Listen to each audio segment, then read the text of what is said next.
Reality-based self-defense, self-preservation, self-protection.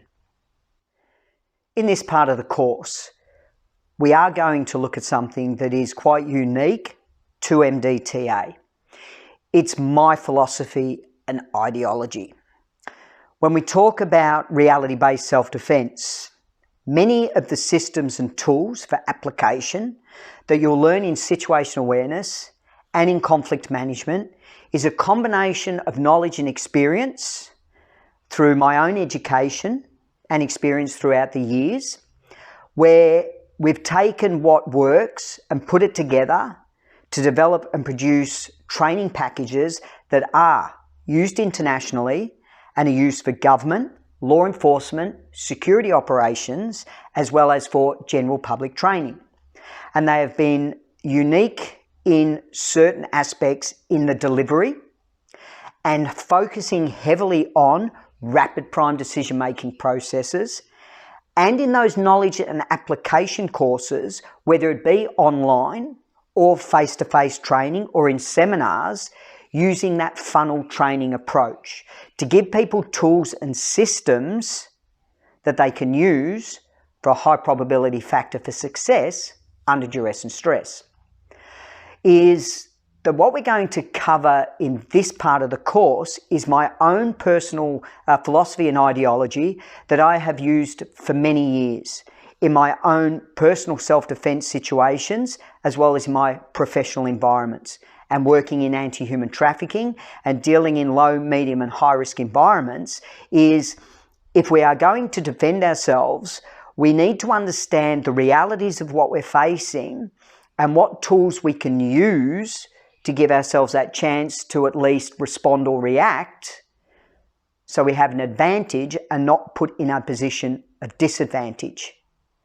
It was about 2, maybe 3 years ago that I started to compile this information on this philosophy and ideology into a theory-based system that I could use to teach other people. It'll make sense as we go through it, but it is a philosophy and ideology that is based on building your psychology to help you deal with a real-life situation when under duress and stress, and when faced with sensory overload and everything else is bombarding you at a moment where a quick decision could mean the difference between you being assaulted or harmed or even injured or killed, and you responding first to give yourself an advantage. So, that philosophy and ideology is broken up into 3 sections. Let's have a look at this slide. Life, law, live. So in this particular part of the course, I am going to break these down. I'm probably not going to go into as much detail as I do in our aftermath course, and I'll explain that as I'm going through. The philosophy and ideology side of this is easy to take on theory-wise, but to really delve into more knowledge and information in this particular philosophy and ideology of life, law, live, you would need to go through that knowledge and information course of the aftermath. Anyway, we're going to break this down. I'll explain first off why I've used the 3 logos I've had.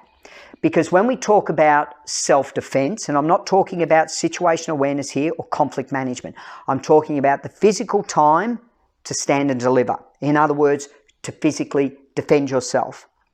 And that could happen in a split second where you don't have time to overthink and allow that sensory overload to take control. You need to be reactive.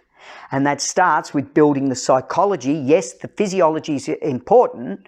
You can't defend yourself if you don't have the physical skills to defend yourself, but it does actually start with making sure on that psychological level you're equipped to deal with something in that instant you need to, because your limbic response, which we'll be covering in this course, is going to be something which is automatic and something that is instinctive, and we need to learn how to use that to our advantage and not let it become a disadvantage.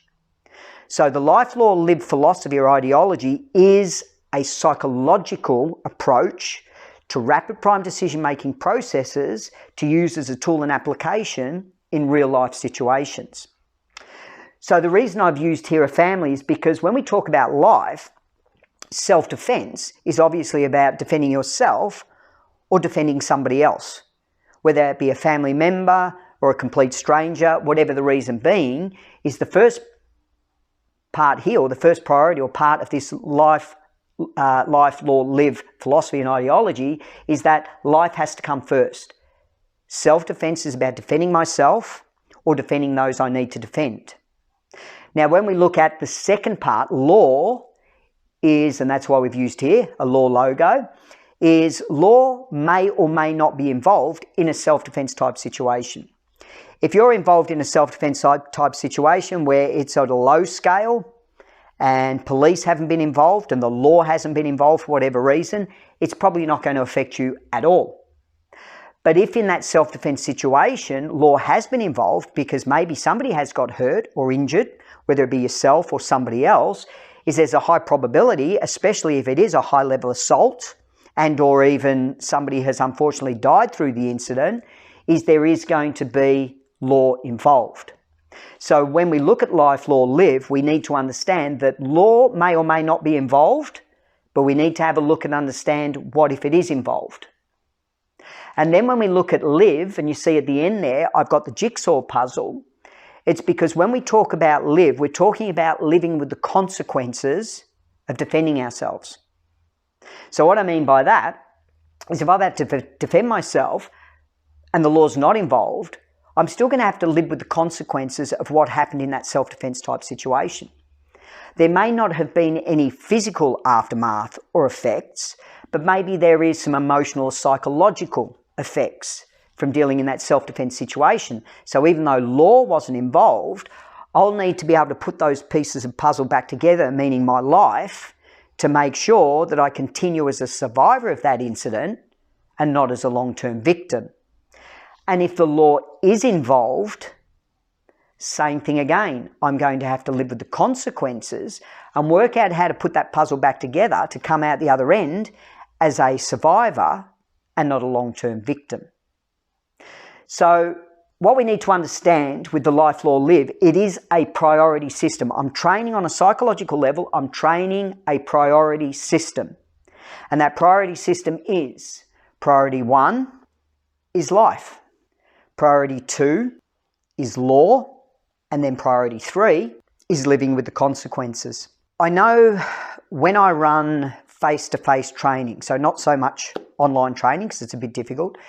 When I run face-to-face training for individuals, whether it be in government, law enforcement, or even general public seminars, when we start talking about self-defense, there's a common question that comes up almost every time. Now, I've trained thousands of people and run, I don't know how many training sessions here and overseas. And more so in a general public environment, but it does happen in professional environments. When we talk about self-defense, so we're not talking about restraint and control, when we're talking about physically defending ourselves, it's amazing how many times this same question is put to me. And that question is, but if I defend myself, won't I get in trouble? In other words, let's say it's a home invasion and somebody breaks into your home and you defend yourself, and through defending yourself, you physically harm that other person, or worst case scenario, let's say you kill that person, are you going to go to jail? And this is a common question, whether it be at the low end, but even if I hit somebody, I'm going to get charged for assault. If I hit somebody, I'm going to go to jail. If I hurt somebody, and it's always about, but if I defend myself, aren't I going to get in trouble? And the reality is that you may get in trouble. You may or may not. But at the end of the day, if I don't defend myself, I may not have a chance to argue my case in court anyway, if it was to go that far. So I need to make sure that I defend myself in a situation and not worry about the consequences of the law at that time when I need to protect either myself or my family. I'll tell you the two reasons why that question is put to me in those training environments. One is easy to understand. The second is not as easy to understand. So I'll explain the first one obviously first. So the reason that question is brought up, if I defend myself in a situation, won't I get in trouble, is because unfortunately the way social media is and the way the media is in general and the way that we're being trained is to almost perceive that we can't defend ourselves, that legally we can't defend ourselves. I still have people who believe that they have to wait to be assaulted, in other words, wait until somebody's attacking them before they can defend themselves. And that's not true. And once again, this will be dependent on your country and where you come from, but do a bit of research yourself. And as I say, this is covered, the law's covered in more detail in the Aftermath course, and that predominantly revolves around Australia, but at the same time, there is a common thread in the training, which is whatever country you're in, there are going to be repercussions and ramifications in relation to law when you defend yourself. But most countries will state that you can use what force is necessary to stop a real and impending threat as long as that force is not disproportionate. In other words, as long as it's not excessive. Meaning you don't have to wait to be hit to defend yourself, you can hit first. As long as once you've stopped that threat, you no longer continue dealing with the situation. You get out of there. You escape the situation. So you are allowed to hit first as long as you use what force is necessary to stop the threat and then get yourself to safety. So generally when that question is brought up in a training environment, in a face-to-face training environment, it's because the person believes through social media and the media that if I defend myself, I'm going to get in trouble. I'll give you an example. We've had in Australia many situations where an individual has protected themselves and unfortunately the person has, or the attacker or the offender has died, and then you see all over the media, whether it be on television, the radio or on social media, that man defends himself and now he's going to go to jail for manslaughter or murder. What you don't see in those news reports is later on down the line when it goes to court, that person who gets let off with self-defense, because the facts prove that he was defending himself. That's never portrayed in the media, so we are bombarded with the negatives of defending ourselves, when in reality is you are allowed to defend yourself in a real self-defense type situation. So let's look at the second reason why that question is brought up in training. And unfortunately, this is looking at the psychology and the reality of people's want or need to face that duress and stress, that anxiety and that fear when dealing with real life violence and self-defense. The second reason they turn around and say, but if I, is because on a subconscious level, they're trying to get me to validate that they can't protect themselves so they don't have to actually face the need or the possibility to be involved in that violent encounter. It's almost like they're trying to get me to talk them out of defending themselves, even though they're at a self-defense course, is get me to talk them out of defending themselves because really they don't want to face it. And they're looking for validation for me to saying, you know what, yep, if you even touch somebody, you're going to jail, so don't even bother. The problem with that is even if that was the case, where you are going to go to jail, even if you were to slightly injure or hit somebody, is if you allow them to attack you and you don't know what their agenda is, what their outcome is, and you don't protect your life, once again, you're not going to have to worry about the law because you won't be around. I'll give you an example here, and I'm going to use the high end, the extreme end of this. Let's say a home invasion. Somebody breaks into my home. I'll use me as an example.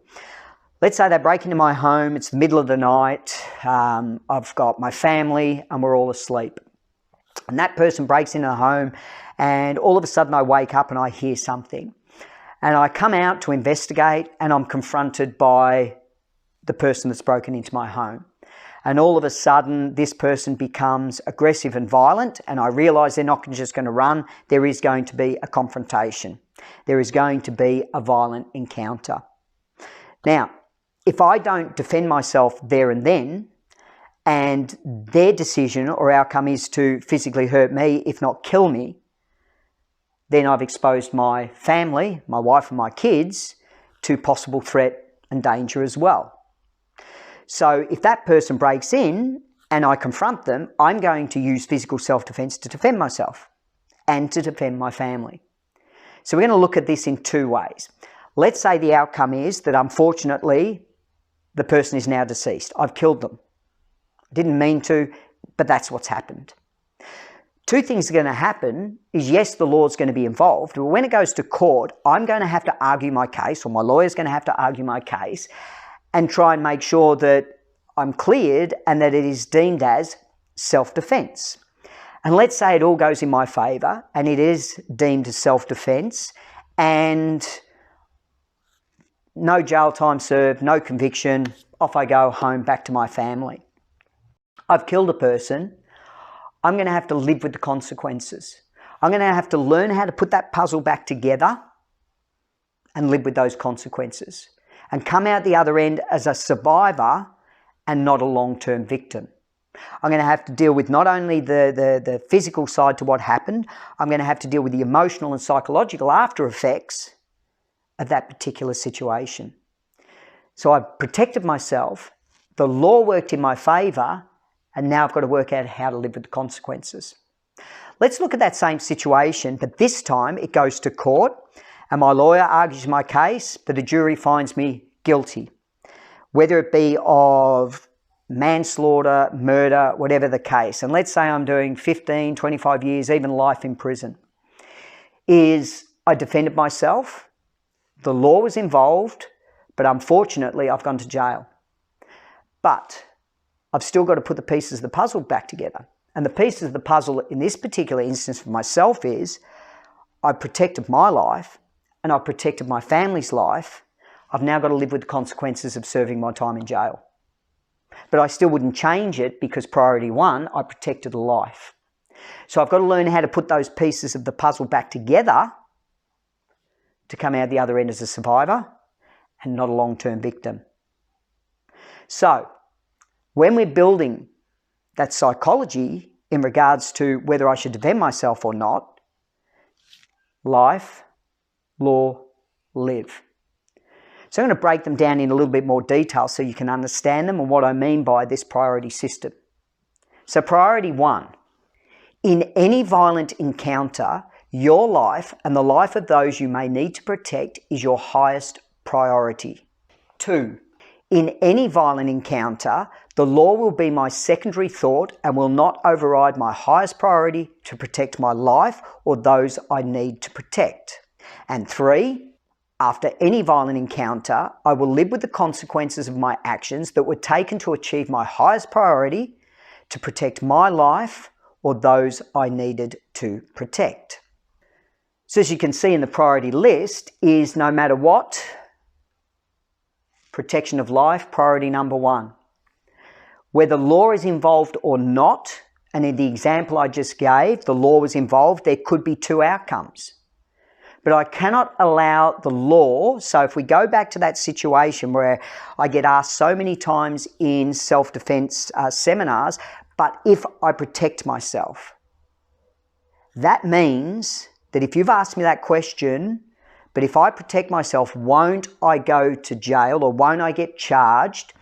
Is you're classifying priority number two as your first priority. You're worrying about the law when you're confronted or dealing with somebody who's probably not worried about the law. They're worried about harming you, attacking you or your family. And while you're thinking about the law, you've now put that in priority one.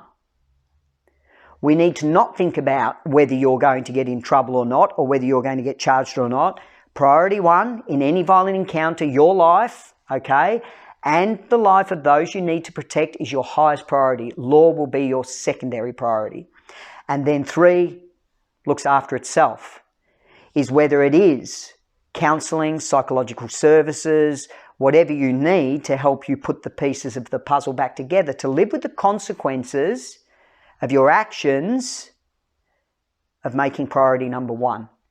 Does that make sense? So what do I mean by life? And as I say, I go into more detail in this section or in this part, once again, in the Aftermath course.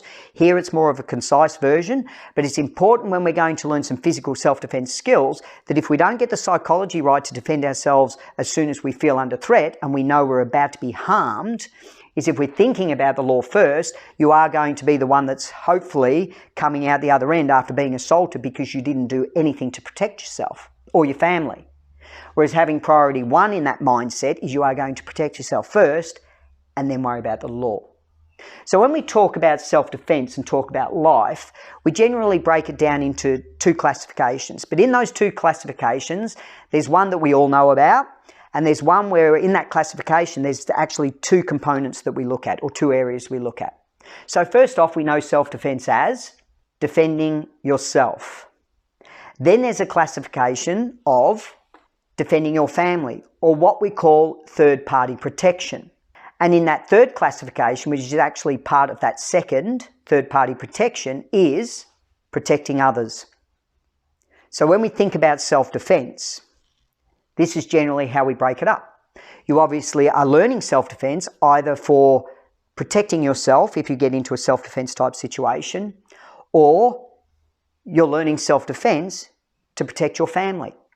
Or if you are doing this course because your physical role or you're working in a job where you need to protect other people, they would also fall into that third-party protection. So that's why I said by two classifications, but in that second classification there are two areas or two parts to it. The first is defending yourself. Anything else is referred to as third-party protection.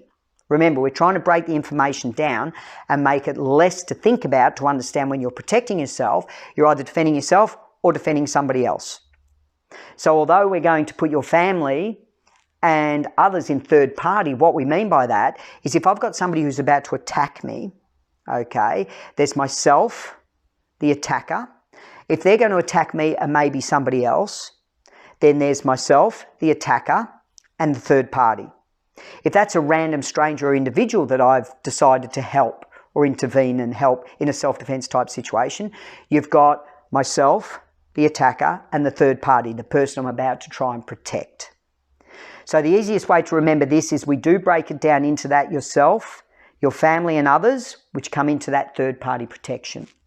One thing I'd like to make sure I cover here, because I cover this in any training that I do when we start talking about protection of others.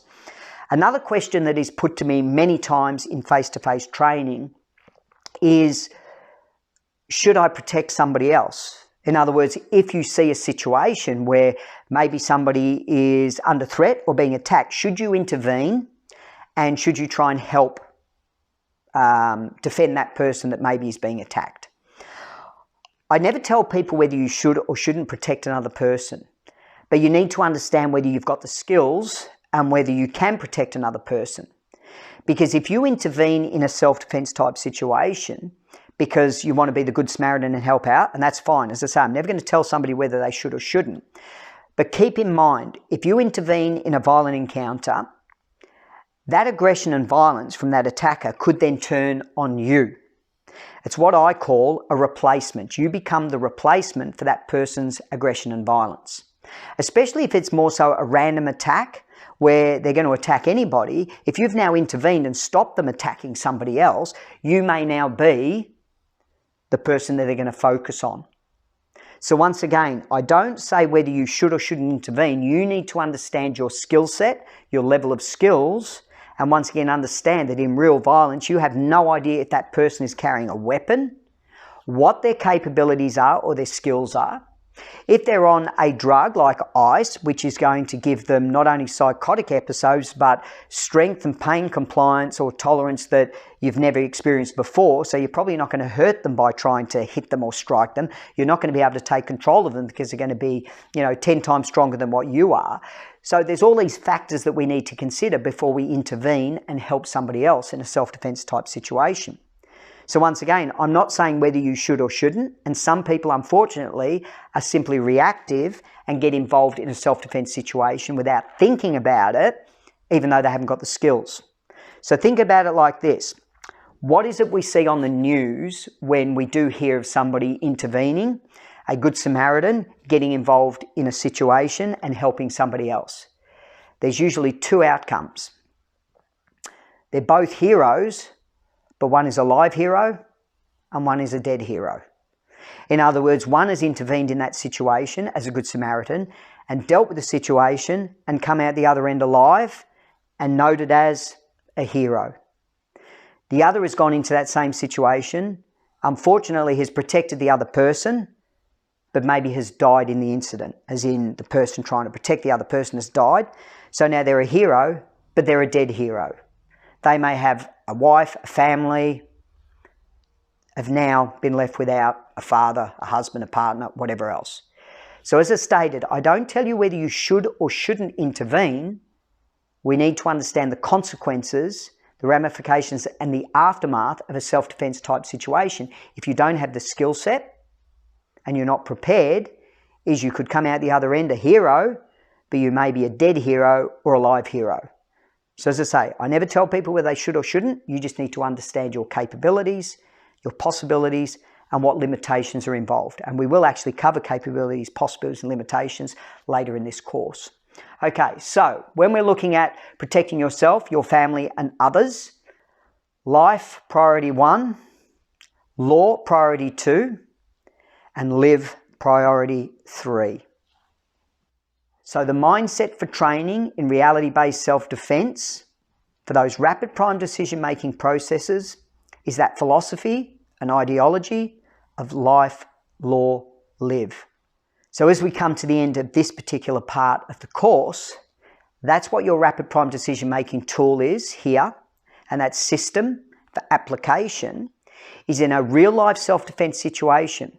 If you don't put priority 1 first, whether that be your life, the protection of your family, or if you're in a situation where you need to protect somebody else, if you worry about the law first, and or you try and consider the consequences of your actions before anything's even unfolded, you're already putting yourself in a position of disadvantage. To be in a position of advantage under duress and stress. Remember, we're talking about physical self-defense in this course. We're not talking about, I know I keep saying this, but we're not talking about situational awareness or conflict management. It is a physical situation. You are about to be assaulted. You're about to be attacked. And at the end of that attack, you could be permanently injured, if not permanently disabled, and or dead. So we know when under duress and stress, the highest probability for success under that duress and stress is to make sure life is your priority number 1. Protecting yourself is your go-to. Protecting others is your go-to. You worry about the law second, and then you live with the consequences depending on the outcome. So anyway, that brings us to the end of this part of the course. As I stated, and this isn't a sales pitch, it's just that if you want more information in regards to the life, law, live philosophy or ideology, it is in the aftermath course. But other than that, there is a quiz at the end of this video. Make sure you do it as soon as possible to help consolidate the information. But once you've completed that quiz, I'll see you in the next video.